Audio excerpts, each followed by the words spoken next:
Abide by the sea. Okay.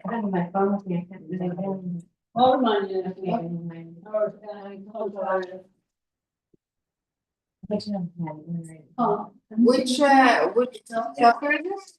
We're up to chapter 37.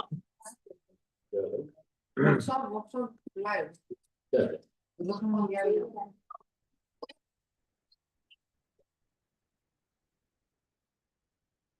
Which in the translated Tanya's is on page 170. Yeah, I'm guessing.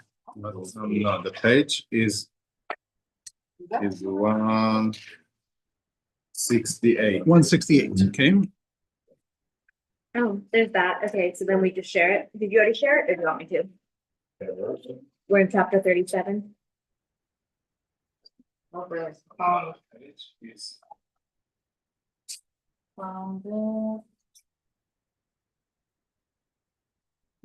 Okay. So 170 you said?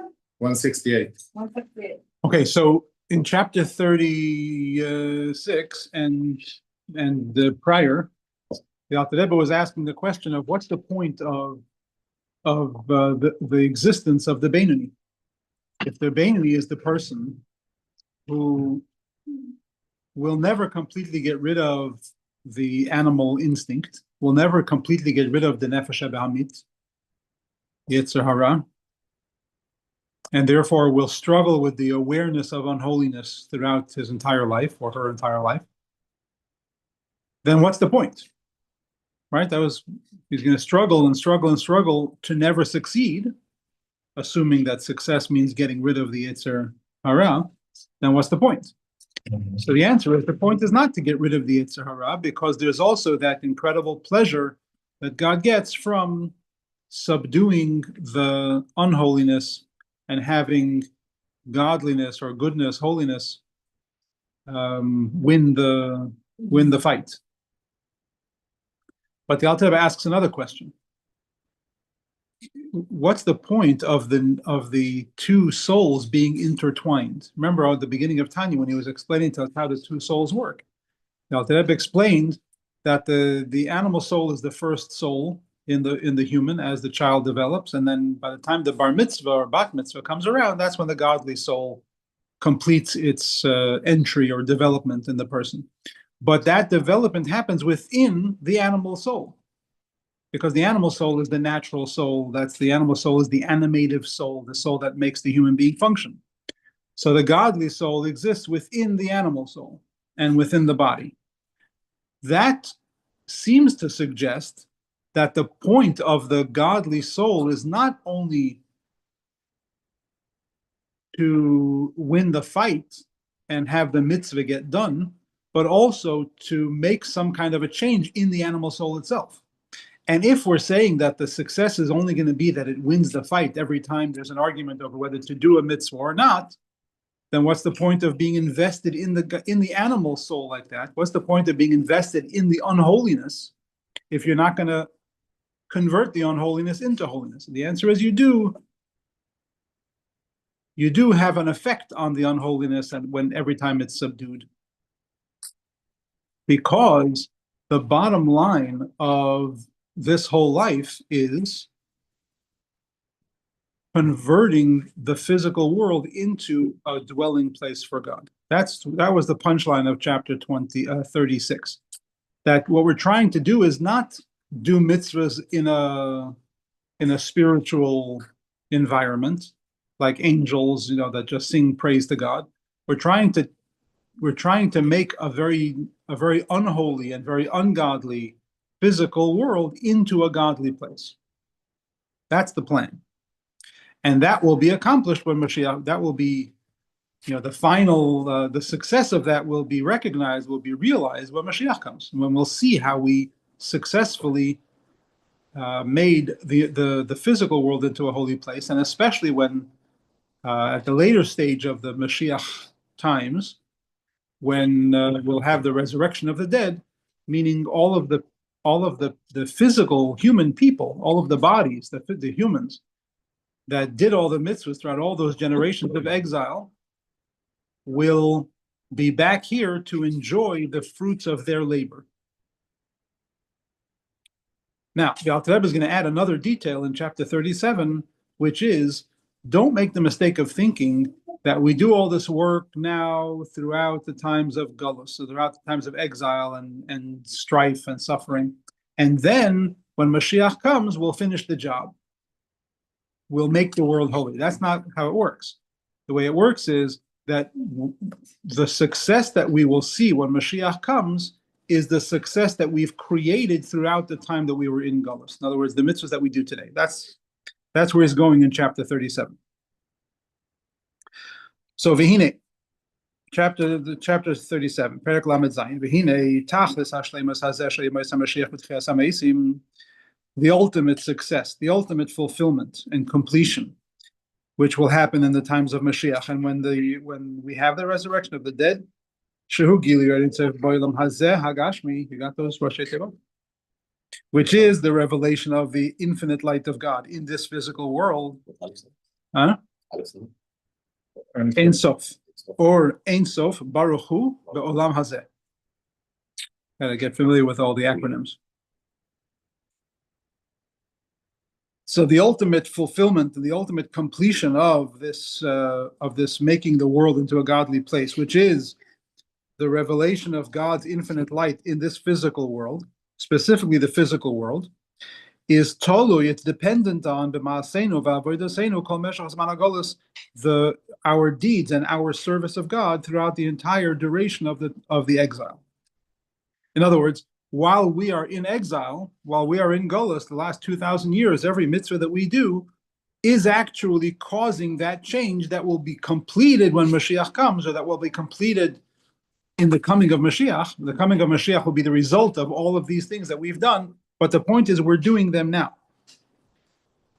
Because what causes the reward of the mitzvah, mitzvah atzma, that is the mitzvah itself.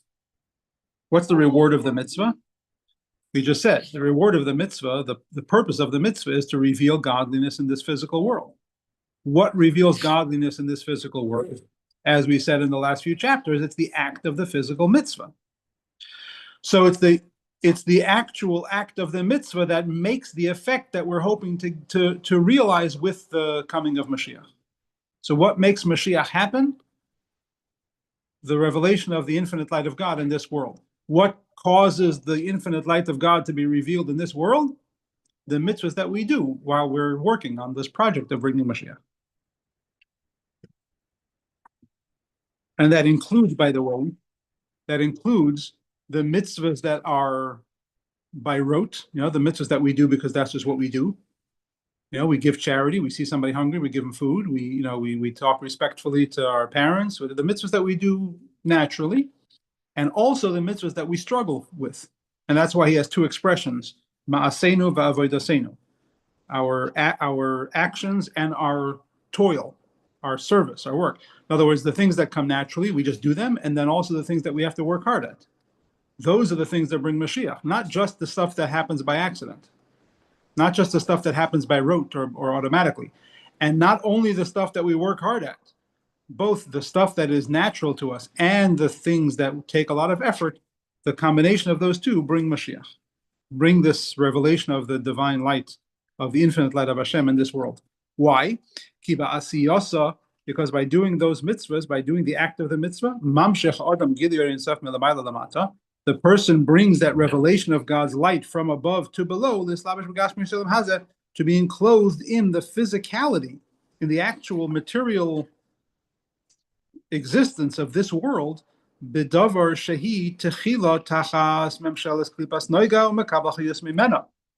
a thing that until now is under the rule, under the kingdom of, under the jurisdiction of unholiness, and receives its vitality from the unholiness. What are we referring to? What receives its vitality from unholiness? Everything. Everything in existence. Everything in existence is, remember the back at the beginning of Tanya, is called klipas noga. It's klipa, but it also has a mixture of holiness. It's a mixture, a blend of holy and unholy. Since the since Adam and Eve ate from the tree of knowledge, everything in existence is a blend of holiness and unholiness. There is that which is pure holiness, that's the act of a mitzvah. There is that which is pure unholiness, that is everything that's forbidden, as we will discuss soon. But the vast majority of everything that we know of and everything that we have access to in our lives comes from and is sustained by energy derived from God through the unholiness known as klipas noga, which means the blend of godliness and ungodliness.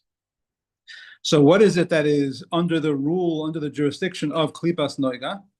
It is, continuing in the text, shehem kol dvarim hatahorim umutarim shenasis behem mitzvahs maisias. All of those things that are permissible and pure, and not, in other words, not impure, with which we do all of the mitzvahs. Going for examples, 3 examples he gives. Klafat tefillin umezuzah v'sefer Torah. The hide that you turn into parchment that you use for the scrolls, the klaf of tefillin or a mezuzah or a Torah scroll. Like the sages say, you're only allowed to use, the sages say, you're only allowed to use for the purpose of a mitzvah that which you're allowed to eat. You would never make a Torah scroll out of the hide of a horse. It's not permissible to eat, so you can't write a Torah scroll with it. So an example of that which is under the dominion of klipas noiga, which means the unholiness that also has holiness mixed into it. An example of that would be the hide of a kosher animal, because you can take that hide and make tefillin out of it, or make a mezuzah out of it, or make a sefer Torah out of it. Or another example, v'chein esrog she'enei orla, or for example, an esrog. We're coming up on the high holidays. You want to recite the bracha on the lulav and the esrog. Where do you get that esrog from? Well, you have to make sure that it's a permissible esrog, because the esrog, it's a fruit. I mean, what could be wrong with a fruit? The answer is the first 3 years of a fruit of a tree, the fruit are forbidden. That's called orla. Not 5? 3. Close. So also the 4th is a little bit, and the 5th year is a celebration, but that's the 3 years in the Torah. The mitzvah in the Torah is that for 3 years the fruit of a tree is forbidden. So in the first 3 years, the fruit of the tree derives its vitality from shalosh klipat hatmeot, the 3 unholy impurities, which means there's no holiness there. They're not available to holiness. Doing a mitzvah with those things won't accomplish any godly effect. After the 3 years, now you have a permissible esrog, you can do a mitzvah with it. Or another example is umois hatzdaka she'enon gezel. Or, for example, you want to give money to charity. You have to make sure that the money is not stolen property. You can't do a mitzvah with stolen property. You can't give stolen money to charity. So we had this ukayotze bahen, other things like that. I had this guy in the prison who asked me what to do with all of his ill-gotten money now that he's reforming and he wants to become a good person and he has a lot of money stashed away in bank accounts from all of his. It's a dilemma. It is a dilemma, actually. In the little footnote there on the side, or in the italics, there's a little footnote here. He says, "Sheha orla," just explaining these mitzvahs that he was just talking about. Sheha orla he mishalish klipas atmeis legamri. Orla means the first 3 years of the fruit, of the tree's fruit. They are from the total, complete impurity. She'ein lahem aliyah la'olam, which can never be elevated out of the unholiness. That's why they're called orla, but that's why they're called asur. Remember earlier in Tanya, back in the earlier chapters, we talked about why it's called mutar and asur. Mutar literally we use it to mean permissible, and asur means forbidden. But as we learned back then, mutar literally means untied, and asur means bound. That which is permissible and therefore called unbound means that they're available to be elevated. They're not tethered to the unholiness. That which is asur is forbidden. The reason it's forbidden is because you're not going to accomplish anything by doing a mitzvah with this, because it's tethered, it's bound to the unholiness.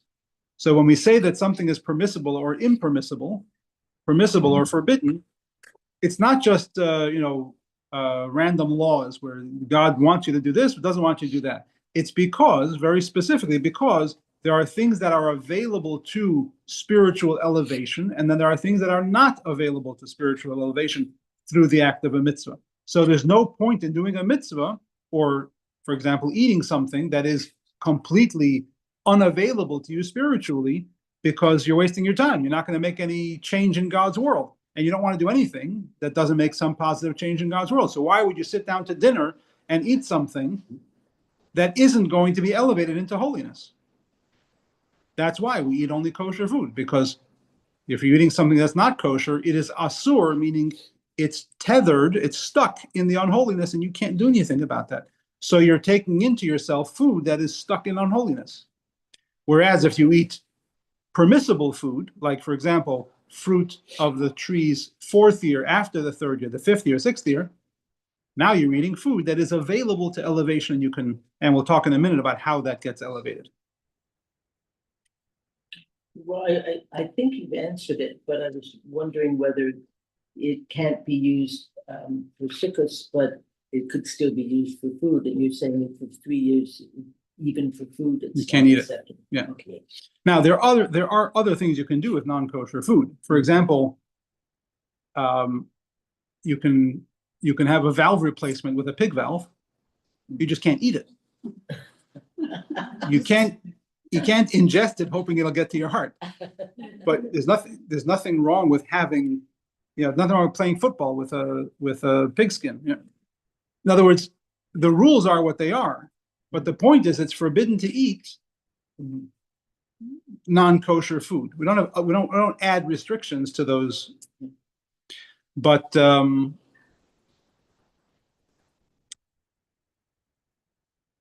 And Jews are not supposed to hunt, right? right, not allowed to hunt. You can Jews trap. not allowed to hunt? No, we can trap animals. We don't hunt animals. Really? Even Yeah. spearfishing? Or Fishing, you're allowed. Yeah, fishing is allowed because fish don't need shchita, don't need to be slaughtered. Mhm. Now it's interesting. Just one of my favorite things to do is to point out when the Alter Rebbe is very meticulous, the examples of how perfect and exacting the Alter Rebbe was when he wrote Tanya. Why did he give you 3 examples here? He's trying to give you examples of things you could do mitzvahs with. Why 3 examples? The answer is that in the universe, in God's creation, there are 4 levels in creation. 4 kingdoms, if you will. There's the human, the animal, the vegetable, and the mineral. The human is doing the mitzvah. That means you have 3 left to elevate. The person is being elevated by doing the mitzvah. But he's doing the mitzvah with 3 different kinds of things. The other 3 kingdoms, the animal kingdom, the vegetable kingdom, and the mineral. So the Alter Rebbe gives you 3 examples, one from each of them. What's the example again? The hide, the cloth, that's from animals. Animals. Then the etrog, which is a vegetable, which is vegetation, it's a fruit. Mhm. And then the money that you give to tzedakah is a coin, is a mineral, it's a metal. Or a paper, a dollar. Well, that's not a good example.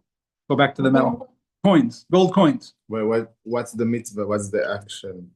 giving tzedakah, But in the class. writing a Torah. Hmm. Or kissing the mezuzah, putting on tefillin, reading from the Torah. So he gives you 3 examples because you want to elevate all 3 elements of creation, right? In addition to the human. What about the locusts? Locusts are part of animals in the animal kingdom. They're animals. Oh, okay. The animal kingdom means any living, breathing, Oh, okay. animated, not something that's tethered to the ground, growing from the ground. The achshav and now, shemekayim bahem mitzvahs Hashem v'ritzon. Now, when you take any of these things and you do God's will and you do a mitzvah with them, harei hachaya shebehem oila u'mitzbatel v'nichlal ba'orin tzev baruch hu shehu ritzoni is baruch ha'melubash behem. That thing, the divine energy in that thing, and the thing itself, now becomes elevated and batel, it dissolves into the unholiness of God's will. Because you did God's will with it. It became subservient to and therefore included in the will of Hashem. Why? Because the only reason things in this world appear to be separate from God is because God's face is hidden. God conceals himself, right? So you look at a physical thing and you don't see godliness, even though it's obviously godliness that's making this exist. This can't exist. This table can't be here without divine energy. But when you look at the table, you don't see divine energy. When you do an act of God's will with the physical thing, now you see God's presence is right there, unfiltered, unveiled. So that thing that you're doing the mitzvah with is now elevated into the light of Hashem. That's what happens to the stuff that you're doing the mitzvah with. In other words, the lower three elements of creation, the animal, the vegetable, and the mineral. What about the human doing the mitzvah? He said, the energy of the animal soul, that energy of that animal soul, which is in the limbs of the human who is doing the mitzvah, is also engaged in and therefore enclosed in the act of this mitzvah.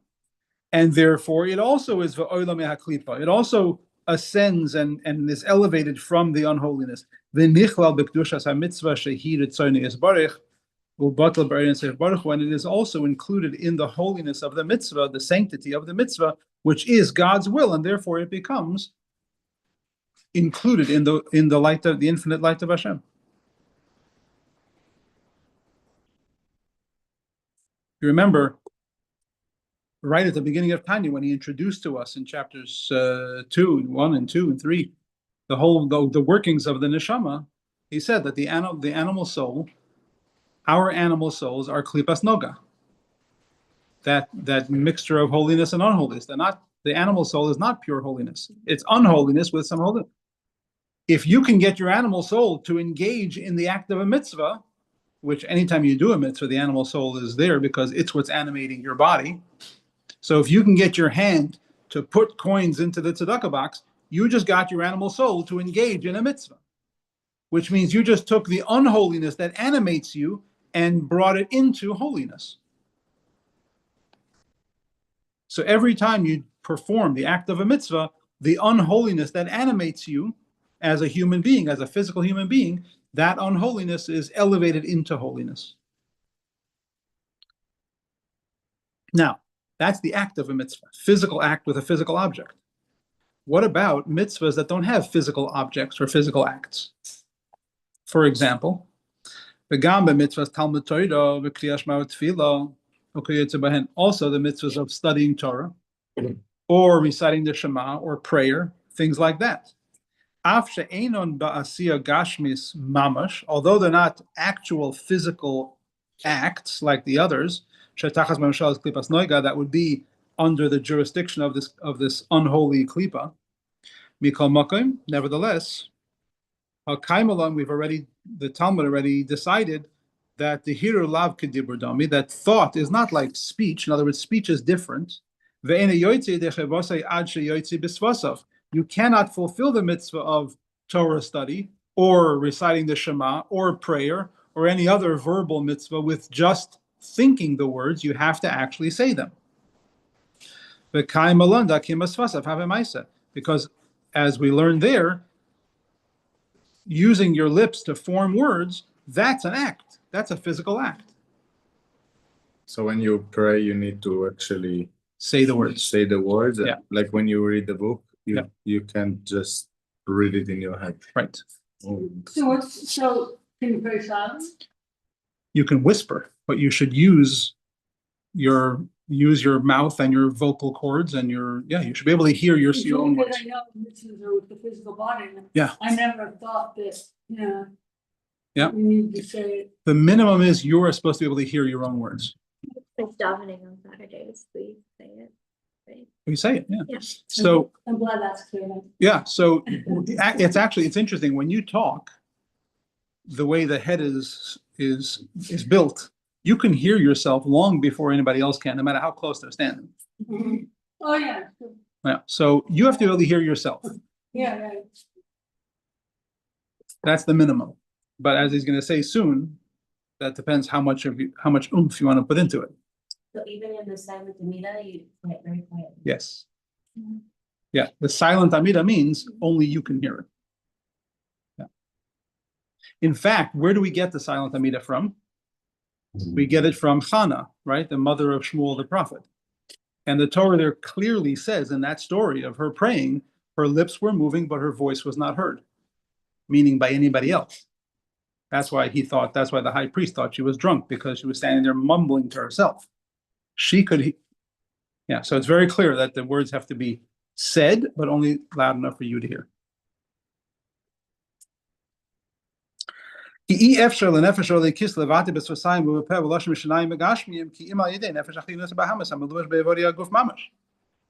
all that?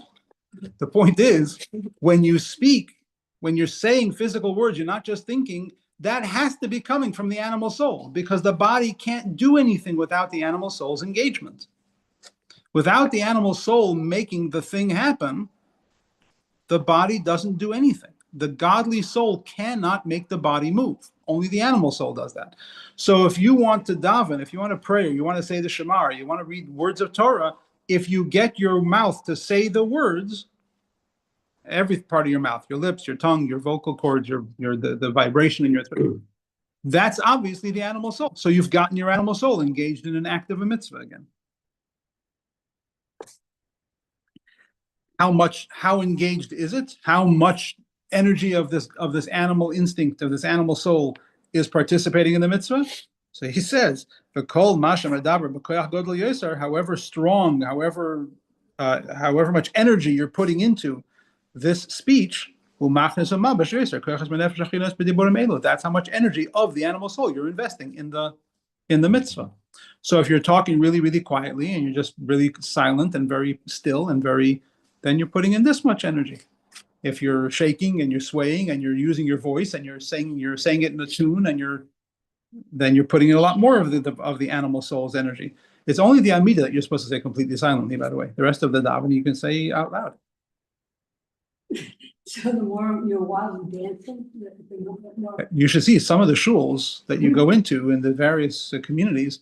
They can get really loud and really boisterous, and the swaying and the shaking is really exciting and enthusiastic. They're different traditions, Right. but that's for a reason. That's because they want to, based on this concept, they want to engage as much of their physical being into the davening as possible. I didn't know that. Where this concept came from the Bible itself? And that's why the verse says, great question.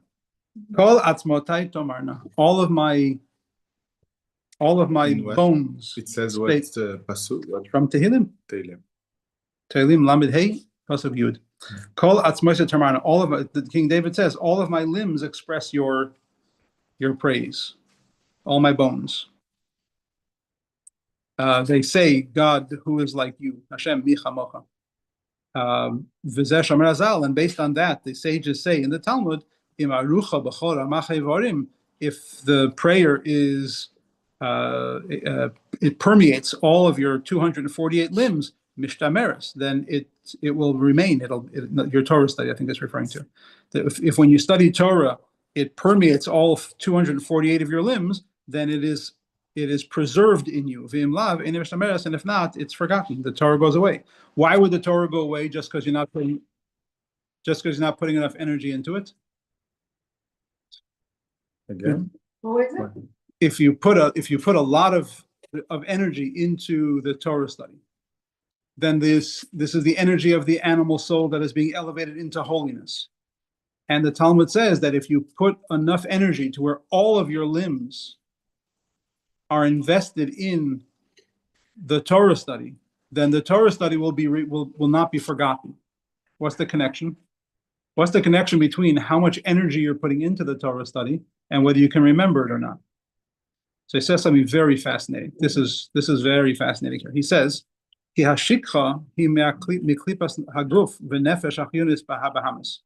why do we forget anything? The godly soul doesn't forget. Forgetfulness is a physical human problem, which means the concept of forgetting, or the notion, the ability to forget something, is unholy. Like we say in the davening, there's no forgetting in God's space. in divine, in godly space, there is no forgetting. It's an unholy character trait. Forgetting is an unholy thing. So when it's the body and the physical being and the unholy human being that's trying to study Torah, you're going to forget some of it. The more of the godliness you can, the more of the unholiness you can elevate into godliness, the less you will forget. Because the more of your energy in the Torah study that gets invested or that gets recaptured by the godliness, the less opportunity there is for forgetting. Does it make sense? When I'm studying, but I'm just casually studying, then a lot of me is still being energized, is still vitalized, if there's such a word, by ungodliness, by unholiness, by klipa. But if I can get into it and I can get my animal soul to get into the mitzvah, then the unholiness of the animal soul is elevated with the mitzvah into godliness. The more of that animal soul's energy that I can get elevated into godliness in the act of this mitzvah, the less reason I have to forget anything. Because the forgetfulness comes from the unholiness. But if the unholiness is being bit by bit converted into godliness, then I have less forgetting.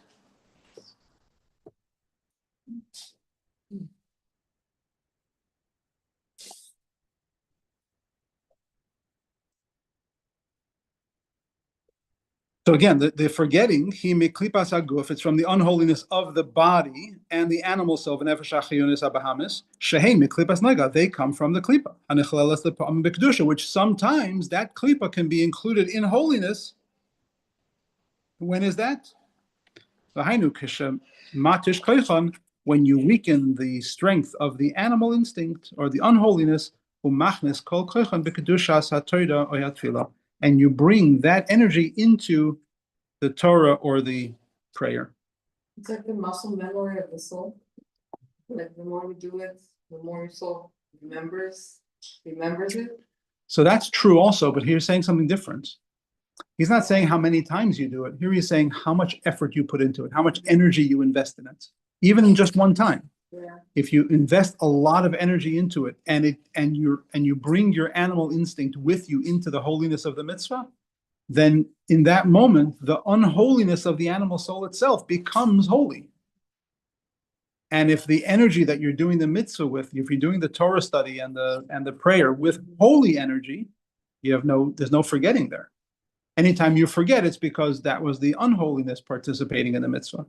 When you don't forget, it's because that part of the mitzvah, that moment of the mitzvah, you did with your holiness. More intensive. Right. More intensity because, why is more intensity better?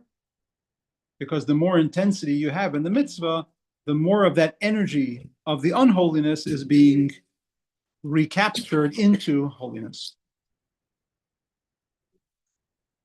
So the phrase "the body remembers," which is usually about trauma. Body remembers trauma, but if the animal soul really gets into the holy, Yeah. it remembers the holy. Yeah. So I have one of my pet peeves is that idea that the body remembers trauma. Because why does the body remember trauma? Because it doesn't remember the holiness. No, it remembers trauma because it's an intense experience. Right, Well, so why focus on the trauma? exactly. The body also remembers. Yeah. Yeah. Banner Coke just did it saying, look, trauma is not just in your mind. Right. It's in your body's Right. physiology. That's why. And clearly the same is true with any powerful, So positive experience. I can. Right. You have to be positive. Right. So if it's a powerful godly experience, by the way, I'm going to throw this out there. I don't know of a source for this, but this is how I understand things. Why is it that in the laws of idolatry, for example, a Jewish person has a higher standard of compliance than a non-Jew? You think idolatry is a universal avodah zarah. In avodah zarah, there are things that a non-Jew is allowed to do, and it's not considered avodah zarah, whereas for a Jew, that's forbidden to do those same things in the category of avodah zarah, of having other gods, like not really another god, just kind of a lieutenant or without getting into the details. Authority. Why would there be a difference in the law? Shouldn't everybody have to believe in God the same way? The answer is, I think, this again, if I'm wrong about this, you're welcome to shoot me or fire me or whatever. But the reason I believe is because once a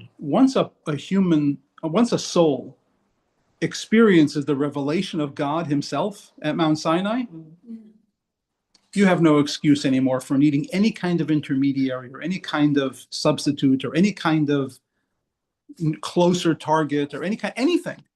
You saw God. He spoke to you face to face. What's your problem?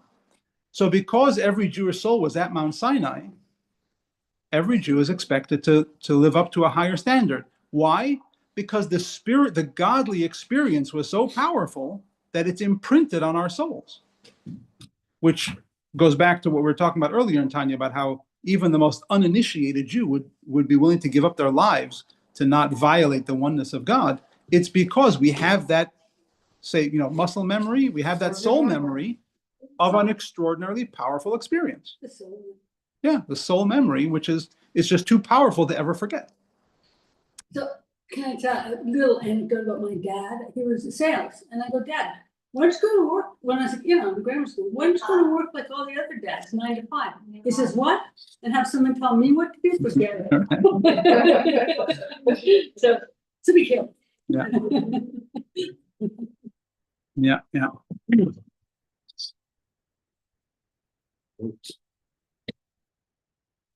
One. Chapter? Okay. Was every Jewish soul in Mount Sinai? Every Jewish soul was at Mount Sinai. No, was, Uh-huh. was it? Every Jewish soul was at Mount Sinai. The people who were alive at the time, and also all of the souls that would come from those souls. There are 600,000, right? There are 600,000 nishamot, 600,000 Jewish souls. But that's because a soul is like a flame. And from each flame, many, many, many more flames are lit. So there are 600,000 root souls. And of those, all of those souls were present at Mount Sinai. So any flame that's lit from that flame, any soul that comes from any one of those souls has the memory of that soul. It was at Mount Sinai.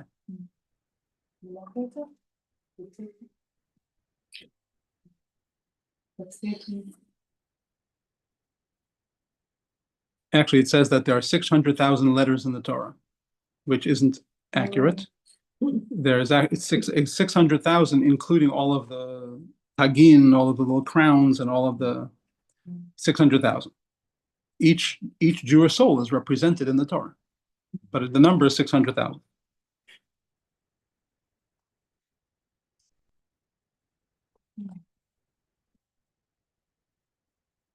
So this idea that you can draw down godliness through the act of a mitzvah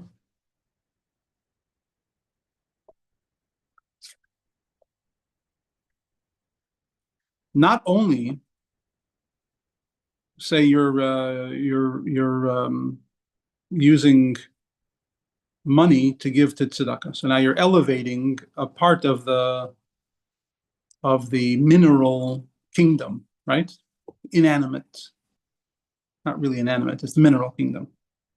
So that is all true, but then there's another detail, which is shekoyach nefesh achiyunis hamislabeshes beoisius hadibur b'tayro tefillah b'tam Torah tefillah kiyetz behen by mitzvahs ma'asiyos. That energy of the animal soul that is engaged, that is employed, and therefore enclosed in the words of the Torah or in the act of the mitzvah as you're doing it. Hare kol giduloi v'chayusoi mei hadam. All of its source, its history, if you will, well, I'll explain this in a minute, from the blood of the person, shehumi klipas noiga mamash, which is definitely from klipas noiga, shehin kol oichlinu mashkin she'ochel v'shasa v'nasu dam. The animal soul is in the blood of the person, right? We learned that at the beginning of Tanya. What is the blood of a person? Where does that come from? From all the food you eat. Physical, right? And you're talking about the physical blood of the body is created by the food you eat, what you drink. It's what sustains you. And whatever your energy was sustained by. Now the food that you ate that created the blood that's pumping through your veins, that is now the vehicle for the animal soul that is now engaged in the mitzvah that you're doing for God, all of that is now included in the holiness of the mitzvah. Through the energy of the animal soul that came from it, from the food that you ate, which is now enclosed in the words of the Torah that you're reading or in the act of the mitzvah that you're doing, which are in turn the actual will of God, with no concealment. So not only is it that the energy of the animal soul becomes holy because you got it to be engaged in the act of a mitzvah, which is God's will without any concealment, but think about where that energy came from. Whatever it took to get that energy, its whole history, its backstory, is now brought with it into this holiness. So, like you can use the analogy of what do you need right now? What's participating in your life right now? So somebody once said, imagine you're going to outer space. What would you have to take with you? Whatever you would have to take with you, that's what goes with you into every act that you perform. Every deed that you do, all of that stuff goes with you. Oxygen, water, food, clothing, shelter, loved ones, memories, everything. Everything that makes you function as you goes with you into every choice that you make, and with you into every act that you do, that you perform. So when you perform a mitzvah, you're taking all of that with you into the act of a mitzvah. And if the act of a mitzvah is as we just described it, that means that you're taking with you all of that backstory of who you are and what makes you exist right now in this moment. You're taking all of that with you into the infinite light of Hashem in his unfiltered and unveiled will for you to perform this act of this mitzvah. So you think that when you give tzedakah, you're just giving one coin to one poor person. That's just the tip of the iceberg. That's just what's visible in the moment. But what brought you to this moment, and where did this money come from, and how much energy did you put into making the money that you have in your hand that you're about to give away, and what energy did you use to make the money that you're giving away, and what food did you eat to get the energy that you invested in making the money that you... It's all connected. You can't detach at any point from your history. So everything that got you to where you are now is brought with you into the act of the mitzvah and therefore into holiness.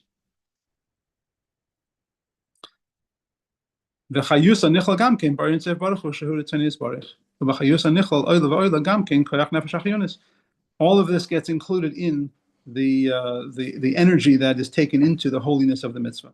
And it is through this,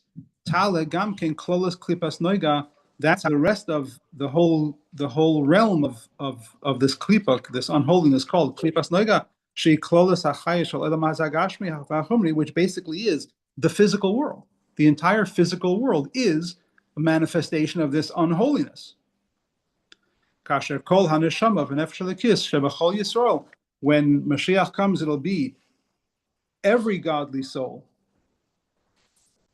in every one of us, which is divided into 600,000 details, as we just mentioned. When each one of the souls, each one of the Jewish souls that we're talking about, will fulfill each one of the 630 mitzvahs of the Torah, both Shasa Loisa said the 365 prohibitions of Torah, which has the effect of lahafrid shasar gidim shaldam nefesh achyunis shebaguf שלא יונקו ויקבלו חיוסם בעבירה זו מאחת משלוש קליפות הטמאס לגמרי, שבהם נשפעים שסר לא יתעשה דאורייתא וענפיהם שהן מדרבנן. Because ושוב לא תוכל נפש החיונית לעלות אל השם אם נטמא בטומאת השלוש קליפות הטמאס. שאין להם עלייה לעולם כי אם ביטל העבודה לגמרי. כמו שכתוב בסרח הטומאה, אברהם אורץ. What he's saying is, when you perform the mitzvahs, you're elevating the entire realm of the klipas noiga in two ways. First of all, in the avoiding the prohibitions, in not violating any of the prohibitions of Torah. What does that do? When you violate one of the prohibitions of Torah, you are, remember we said, the permissible stuff, the stuff you can do mitzvahs with, is permissible because if you do a mitzvah with it, if you use it properly, you elevate it out of unholiness. A sin is the exact opposite. A sin is that which is not available to being elevated, like stealing money to give to charity. Stolen money is not available. Eating non-kosher food, you can't use that energy to do a mitzvah and think that now that energy is going to be elevated. Doesn't happen. It's stuck. So when you, God forbids, a person violates one of the prohibitions of Torah, the energy that they take into themselves, the energy that they ingest or that they merge with, is energy of shalosh klipas hatmeyas, that unholiness that is forever stuck in unholiness. So by avoiding the prohibitions of the Torah, you avoid, remember there are 365 negative mitzvahs, 365 prohibitions, mitzvot lo taseh, which correspond to the 365 sinews, veins and sinews, arteries in the person, which is like that because that's how many channels there are for avoiding sin in the soul. That's why the body has that number of. Half of the mitzvahs is don't do stuff, so you will be pure to do the mitzvahs that is. Yes, but more than so half. make them, yeah, much more than half. There are 248 mitzvahs and 365 averot, things you're not supposed to do. So every time, God forbid, a person does one of the 365 prohibitions, they're clogging an artery spiritually. You're clogging a spiritual artery with unholiness. When you avoid the sin, you're allowing that spiritual artery to continue to flow properly. And the only way to undo that is through teshuvah. You can't go and say, well, I had a ham sandwich, so I'm going to go do a mitzvah with that energy and that'll elevate it. Not going to work. The artery is clogged. The only way to do it is to roto-rooter. Spiritual, you gotta plumb it out. You have to. Or if you had a not like a cow that not been slaughtered kosher is not kosher. Right. How do you broke the rooter? You They just learned what. teshuvah. Teshuvah. Yeah. I heard it, never heard it. Yeah, never roto-rooter. Yeah, the only thing you can do then is teshuvah. You have to apologize to God and burn it out through sincere apology and regret. Is it just through regret or is it through? There's You no know, body. It's both. There's regret and then there's apology. Yeah. There are different levels. We'll talk about it around Yom Kippur more. That's interesting. Because I'm thinking about, like, I know it's not for now maybe, but like the food and for blood, like food is what makes blood, and I wonder like, Right. is the whole theory about like how, for example, anemia can happen? Is it, you know what I mean? Like a lack of blood in the body. So there's, pardon me, How you- there's the spiritual side of it and then there's the physical. Yeah. They don't necessarily work together now. Oh, okay, yeah. We wish for a time when the body will respond to the spiritual truth, but right now it doesn't. Yeah, that was cute. Or like the same, like what you said about the veins in the body and the channels, and that sounds very much like Asian, Chinese medicine, for Yeah. example, right? Yeah. Is there a whole like theory that they have about this? Oh, Yeah. that's, Well, the same truth. yeah, That the physical is supposed to respond to the spiritual. That's the way the world is supposed to function. Is that part of Kabbalah? Oh, no. It's part of Torah. Oh, It's part of Torah. It's also part of halacha. Yeah, halacha establishes when a rabbi, a legitimate, bona fide, qualified rabbi makes a halachic ruling, whether they know it or not, they're actually establishing reality. And there are a number of examples of that. Pretty startling that halacha that Torah would say that halacha has that authority, has that. Yeah, that could be scary, for sure. That could be Yeah. good too, right? The classic story of a chassid who went to, I don't remember which rebbe it was. They were living in Eastern Europe, and he said he was diagnosed with a terminal lung disease. Mhm. And the rebbe told him to move to Israel. And he said, "Oh, the air in Israel, he says, no, it's not the air, it's the halacha, because in Europe at the time they were under, say, Ashkenazic law, Ashkenazic halachic ruling, and if you look in the code of Jewish law, if an animal were to have the same symptoms as you have, Ashkenazic halachic ruling says that's a terminal illness and the animal is not kosher. Mm. But in Sephardic law, Sephardic halachic ruling, that same animal with those same symptoms would be deemed kosher because Sephardic halacha does not consider that a terminal illness. So the Rebbe said, as long as you're living under the authority of Ashkenazic halachic ruling, that's a terminal illness. Move to a place where you're under a Sephardic halachic ruling, and then that's not a terminal illness because halacha establishes the reality. Wow, yeah, that's interesting. And then what happens? He lived happily ever after, like every good story. Yeah. So that's with the avoidance of the negative mitzvahs. Right? When Mashiach comes and every single Jew will be following every single one of the 613 mitzvahs, both the negative mitzvahs, which means that we will be avoiding sin, which means we will not be allowing unholiness into our systems, and also v'ramach mitzvahs aseh lahamshach harin baruch lamata, also the 248 positive mitzvahs which draw godly light, the infinite light of God down into this world, to elevate the world and to attach to God and to become one with God, have the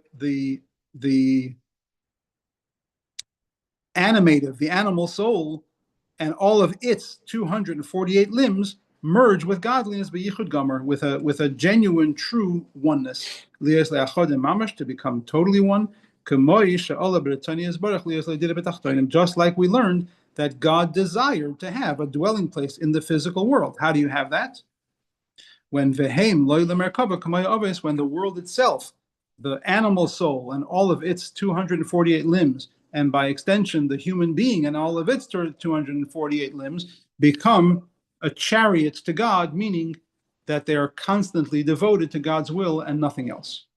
So when you have no unholy energy entering you because you're observing the 365 prohibitions, and you have a lot of divine energy coming into you and into your animal soul, and your animal soul is connecting and attaching to godliness with all of its 248 limbs by performing the 248 positive mitzvahs of the Torah, that's when the entire world will actually be one big vehicle for godliness. And God has, what we started talking about in chapter 36, a dwelling place for himself in a physical world. Does that all make sense? A little trippy, a little... Was it 360? You said how many positives? 248. 248. How many negatives? 365. You know, like the same as days of the year. Yes. So does it relate? Yeah. Oh, It's all connected. One for each day. I wanna know what it The is. solar calendar, yeah. Yeah. I don't remember how, but I'm sure there must be a connection. If you hear of a good book that talks about stuff, I would love to read. So tell them. Tanya. Huh? Tanya. Yeah.